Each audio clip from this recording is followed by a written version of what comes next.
Nous ne faisons plus de culture en Europe, nous gérons de la pathologie végétale. C'est-à-dire nous essayons de maintenir vivants des plantes qui ne demandent qu'à mourir tellement elles sont malades. Rien à voir avec de l'agriculture. L'agriculture, c'est pas ça. L'agriculture, normalement, c'est cultiver des plantes saines. On ne mettait pas un pesticide en 1950 sur les blés en Europe. Il n'y avait pas un traitement fongique qui était appliqué. Maintenant, c'est au moins 3-4. Sinon, le blé, il est pourri avant d'arriver dans le silo. Donc il y a quand même une énorme différence, si vous voulez, au niveau... Mais ça se voit pas, parce que comme on a balancé les produits, et tiens, le blé, il est bien. Sauf que, si, il se casse la figure, alors... Parce que comme on met trop d'azote, il tombe. Vous avez dû voir dans les champs les blés qui tombent. Alors on met des hormones pour raccourcir les tiges, c'est pour ça que les blés sont bien plus bas qu'autrefois. Autrefois, les blés faisaient 1,50 m. Maintenant, ils font 60 cm parce qu'on les raccourcit avec des hormones. Alors, ces hormones, il faut avorter les arbres qu'il y a autour. Enfin, fait disparaître toute la flore parce que ça gêne les reproductions des dicotylédones. Enfin, c'est un espèce de monde complètement strange, quoi. Mais les gens ne le savent pas. Donc, devant les champs. Autrefois, les champs, c'était plein de coquelicots, il y avait plein d'autres espèces. Il y avait une biodiversité dans un pays comme la Hollande a déjà perdu 75% de toute sa flore. Il y a une des flores les plus pauvres de la planète, la Hollande. Mais c'est intensifié au niveau agricole de façon incroyable. Tu l'as vu ton sol? Non? Ah, tu vas voir, c'est impressionnant. Hein, regarde-le.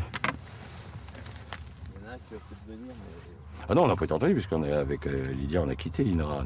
On s'est mis à notre compte. Puis quand on a commencé à montrer que les sols mouraient biologiquement, on nous a demandé de nous taire. Donc on a quitté l'Institut et on s'est mis à notre compte parce qu'on estimait que notre devoir de scientifique, c'était quand même d'alerter le monde agricole que la voie qui était choisie n'était pas la bonne, ne permettrait pas de faire une agriculture pérenne.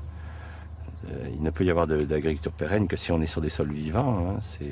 Le sol abrite 80% de la biomasse vivante. Hein. Donc si vous tuez, on en a tué 90%, c'est qu'on est en train de tuer tout ce qui est à la source de la vie. C'est quand même les microbes qui nourrissent nos plantes, qui font que nos plantes sont saines, sont nutritifs pour nous.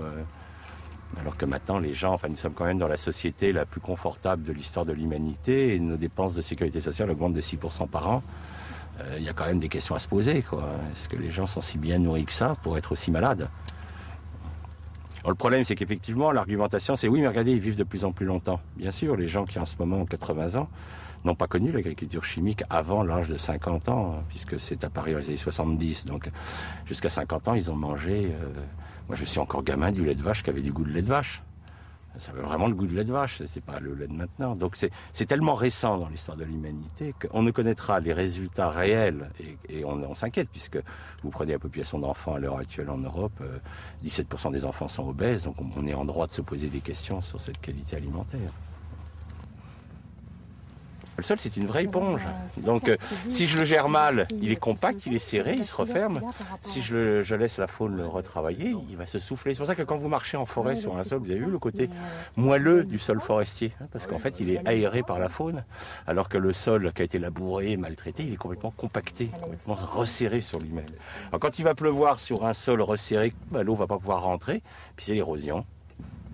Mais c'est plus facile d'accuser la pluie d'être responsable de l'érosion, des inondations, que de dire que c'est un système agricole qui a provoqué, hein, puisque les inondations que nous avons en ce moment, hein, depuis 20 ans, nous traversons les années les plus sèches depuis 3000 ans dans l'histoire de l'Europe, et jamais il y a eu autant d'inondations. C'est-à-dire qu'on a inventé, avec l'agriculture intensive, les inondations en période sèche, ce qui est très fort, quoi. Et les écologistes, à l'heure actuelle, se posent la question de savoir à quel moment c'est l'humanité qui commencera à s'écrouler. C'est-à-dire pour le moment, on a détruit 90% de notre biodiversité en Europe, ça va encore pour nous. Donc les écologistes disent, est-ce que c'est à 95% que le système va lâcher? Est-ce que c'est... On ne sait pas. La catastrophe du Crétacé est ridicule en comparaison de ce qui se passe en ce moment. Mais ça meurt, puis les gens attendent, disent, peut-être qu'un jour on va voir quand ça va péter, quoi.